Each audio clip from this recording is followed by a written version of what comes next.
Okay.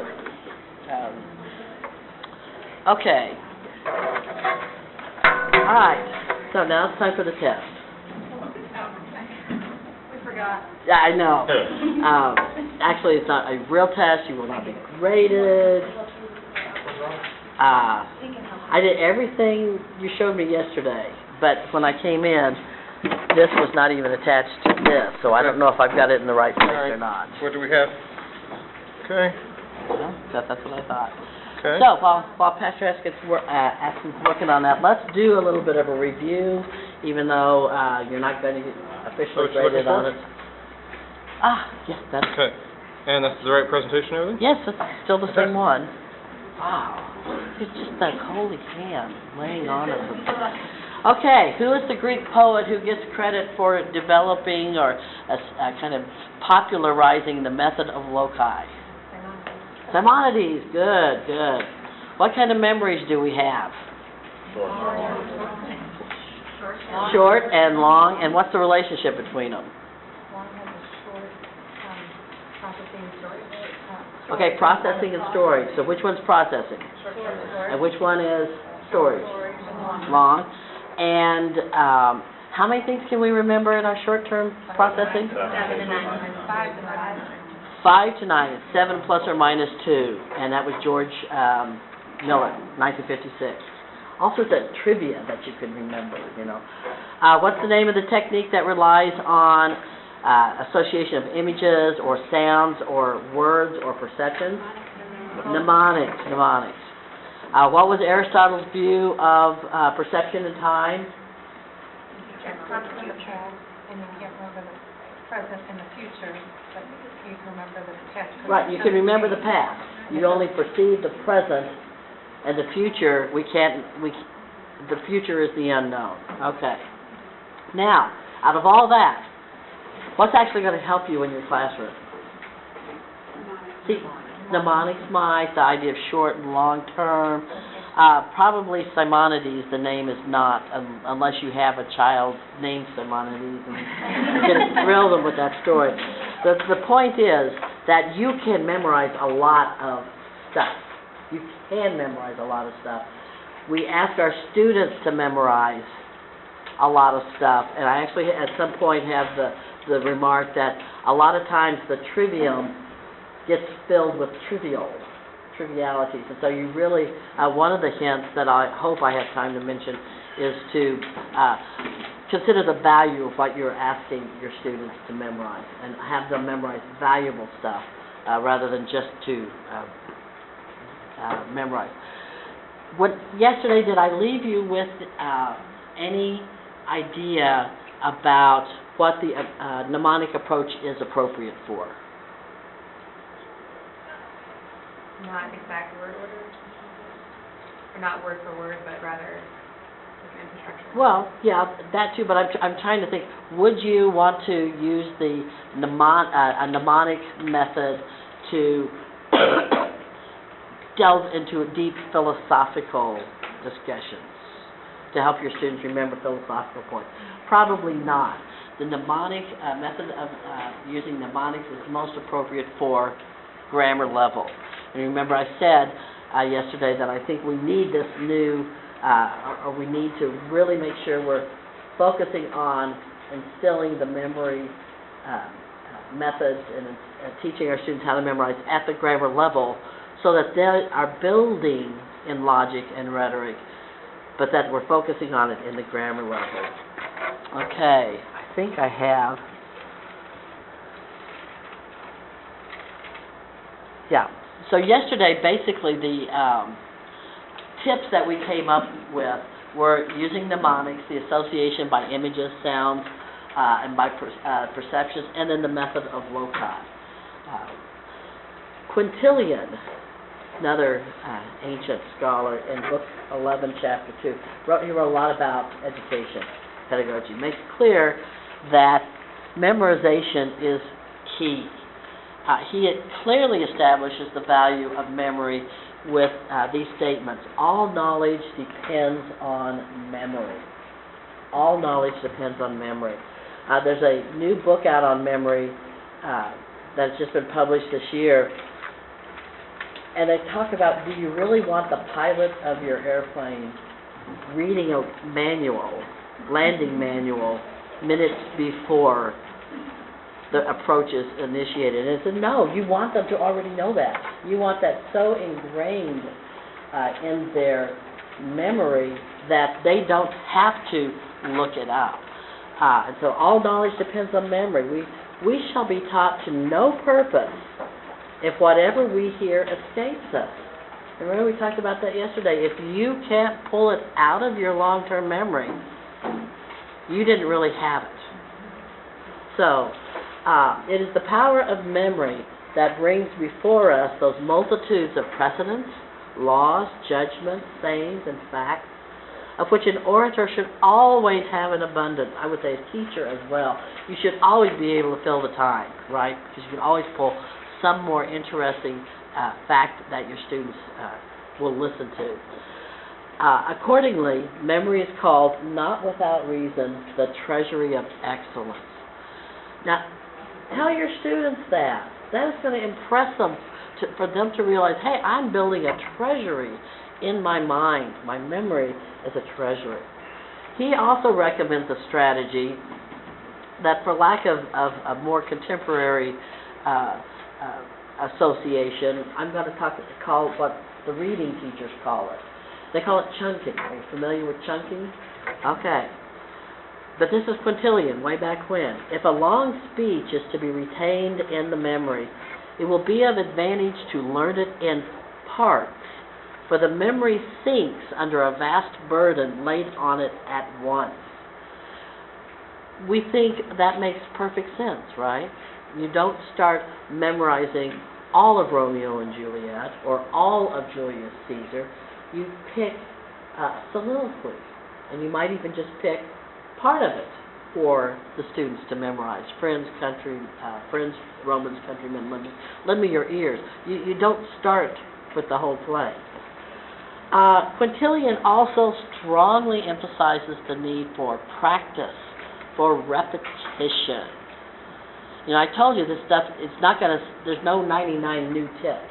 These are the ones that are. We should make it our great care to test the memory from time to time, since continuous reading, and that's reading we're talking about, passes with equal celerity over that which takes less and that which takes more time, which takes more hold of the mind. So reading, in the process of reading, you're floating across it. You're not stopping over what you don't understand. You just keep right on reading. And if you understand it, you're going at the one speed, and if you don't understand it, you're going at the same speed. That's the point he's trying to make. That's why you should test what you know. In testing whether we retain what we have heard and read, not only a greater degree of attention is applied, but no time is unoccupied or lost in repeating what we already know. Okay, so in testing ourselves, he's saying the point is find out what you don't remember and put your effort in on that. What you already remember, good. You've tested yourself, you know that. But if the material that you can't remember, that you need to put your time in on. In this way, only the parts that have escaped us are gone over again, that they may be fixed in our mind by frequent repetition. Generally, indeed, these very parts are more securely stored in the memory than the others, for the reason that they escaped it at first. So if you found it easy to remember, and a section was difficult to remember, 20 years later, it may be the difficult section that you remember because you spent so much more time on it. Quintilian summarizes his thoughts on memorization with these words, with these encouraging words. If anyone asks me, however, what is the only and great art of memory, I shall say it is exercise and labor. To learn much by heart, to meditate much, and if possible, daily, are the most efficacious of all methods. Nothing is so much strengthened by practice or weakened by neglect as memory. Isn't that the most beautiful sentence you've almost ever heard? so strengthened by practice or weakened by neglect. Let children, therefore, as I directed, learn as much as possible by heart at the earliest possible age, and let everyone, at whatever age, that applies himself to strengthen his memory by cultivation, get resolutely over the tedium of going through what has often been written and read, and of masticating repeatedly, as it were, the same food. Our labor may be rendered easier if we begin with learning a few things first, and such as do not create disgust within us, and then we may add to our task a verse or two every day, the addition of which will cause no sensible increase to our labor, but will lead at length to almost inconceivable results. Inconceivable results. That's what we want from our students, and that's what we can get from our students when we teach them how to develop their memory skills. Now, the scholars, the ancient and medieval scholars, continue to regard memory as the tool for learning, both the processing and the recollection functions of it. And Mary Carruthers, I did bring a couple of the books that she has just recently published, where I did a lot of the resources that I'm using and points that I'm making in my presentation are from her. She wrote, Ancient and Medieval Education proceeded as a series of steps and paths which were very carefully delineated. The type of memory work at the initial grammar stage, the most elementary stage, is what we would today call recitation, recitatio. So do we all have some kind of recitation in our classical program somewhere? Frequently a school will have a performance, a fall performance, and it's recitation, and every class is up performing something that they have memorized. And the older levels are performing longer and very impressive pieces of text from memory. I think, anyone from Alexandria? I think that, don't you guys do Hiawatha's or something? I mean, it's a long, very long. This recitatio, learning by heart, is a routine memorization of text that is practiced daily, and the materials, however, are carefully picked because they are the texts that you want the students to build on. And remember, especially as we're focusing on beauty at this conference, you don't really want them to be memorizing ugly literature or valueless literature. You want to pick beautiful material for them to be memorizing. Recitation, to help students memorize for recitatio, it can consist of the simple number scheme. And if you remember, I think I had, I've got a number scheme coming up. That's it. There. A simple number scheme. This is not a simple one, but a simple number scheme or a simple letter scheme that helps you to separate and then recombine the lines of the text. So what's line number 1? What psalm? Do we all remember the first psalm? Blessed is the man that walketh not in the counsel of the wicked. Okay. So if I just said line 1, you could come up with blessed is the man that walketh not in the counsel of the wicked. And then line number 2, and you could run through by having it numbered. Rhetorical level memorization utilized memoria, I'll try to say this correctly, verborum, if the V is pronounced as the W in Latin, or verborum, so what we would call verbatim, right? Because the rhetoric level for an orator, for a public speaker, remembering every word of an image in order to be able to make a very impressive speech. They practice it and practice it. So it's more important for them to make sure they're including every powerful word in an image. So they're more likely use the memorial verborum method. By remembering every word of the text or passage, associating the syllable within a particular visual cue located within a larger image. And then that would take us back to that idea of having, whether it's the serif, or did you notice in the packet that Dr. Calvert has given us, he's got that one image of the tower. You notice all the pieces that are written in that? That's also a method of loci association for helping people to, the scholars at that time, to remember that particular knowledge. No matter who it was, or what time, ancient, medieval, scholars all identified images and the visual sense as the most secure sense for memory work. Okay, so we're going to do a little performance right now. Okay, a little performance. Line 1 of the first Psalm.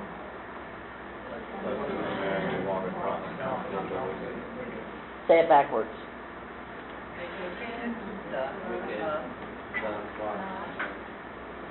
You could kind of, but in order to say it backwards, what do you have to do? You have to kind of put up in your mind across your forehead the words, and then you're trying to read it backwards. See, you're trying to visualize it. Okay? All right, let's all hum together. Actually, I'm not a musician, but hum together. Mary Had a Little Lamb. The first is Mary Had a Little Lamb. Hum it backwards.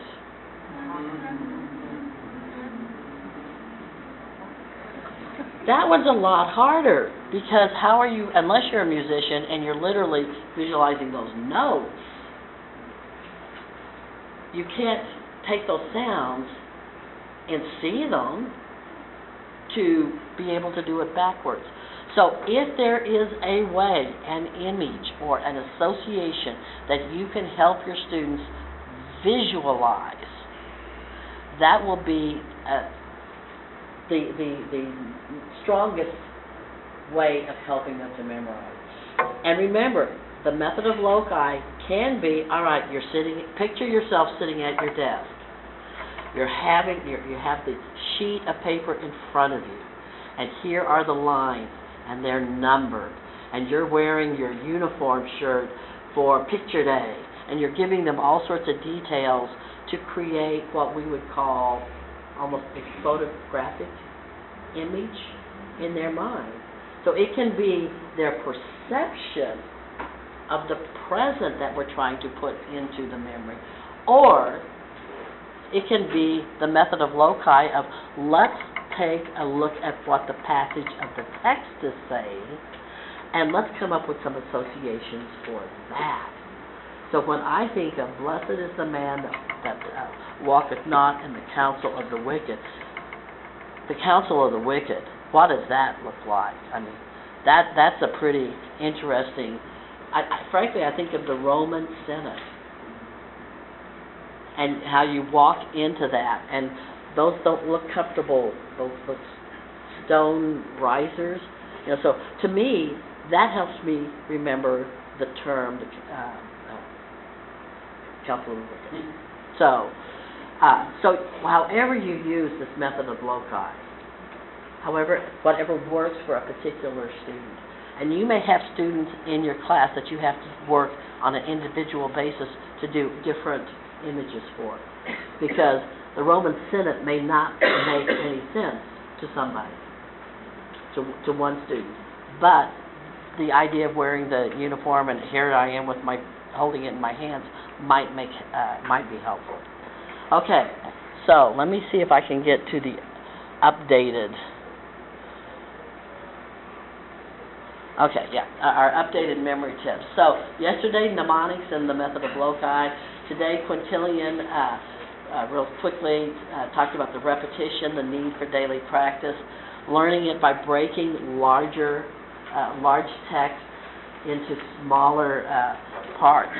So I want to move forward a few centuries. I really do want to move, at least get to the Middle Ages, to Hugh of St. Victor. Hugh of St. Victor.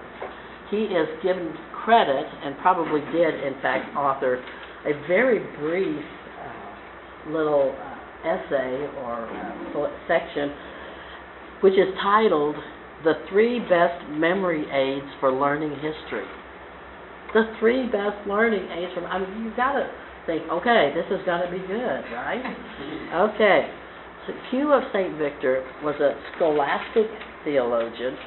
He was a strong apologist for the liberal arts. He defended learning about everything. He said knowledge is a treasure and your heart is its strong bond. So again, part of the need to, or part of the motivation to help our students memorize is to convince them that knowledge is valuable. Knowledge is power, and if they have it, they will be able to always draw on it.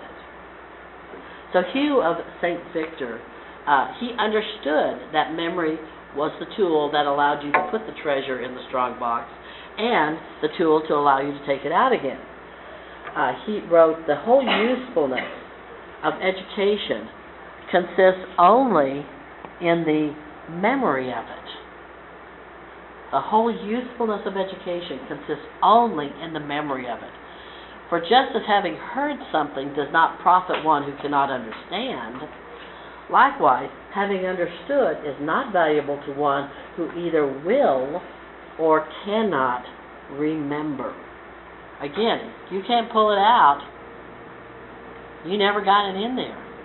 Got to be able to pull it out. All right. So he came up with or described the methods of memorization as classification by number, classification by of location, and the classification of association. There's nothing new under the sun.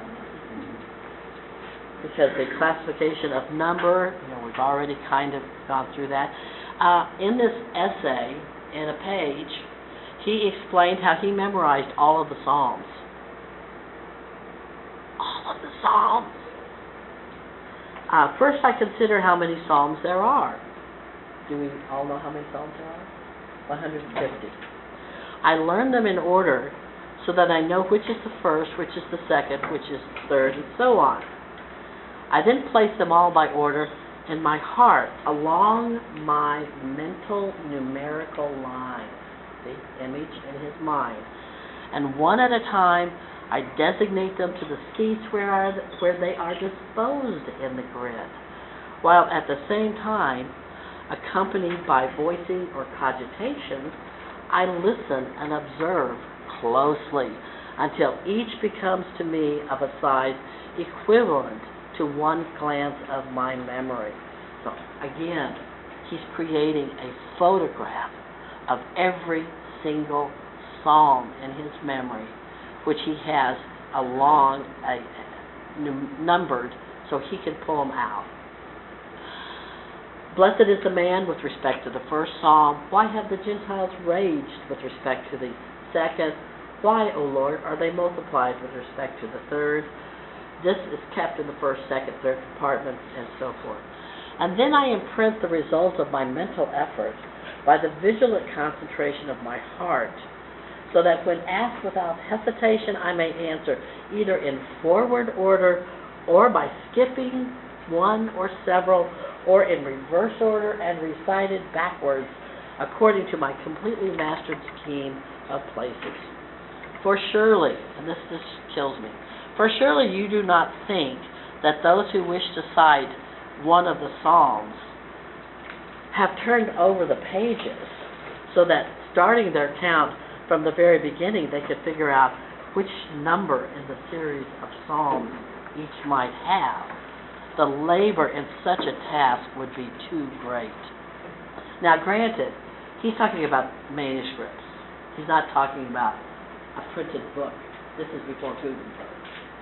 But memorizing is easier than turning over poster-sized pages in order to find the psalm that you want to refer to. Try telling your students that if they would just learn the facts, they wouldn't have to constantly be spending the time to look them up. And I think this is my official ending time, so I'll pick up from here tomorrow, probably about the same time tomorrow. So, thank you.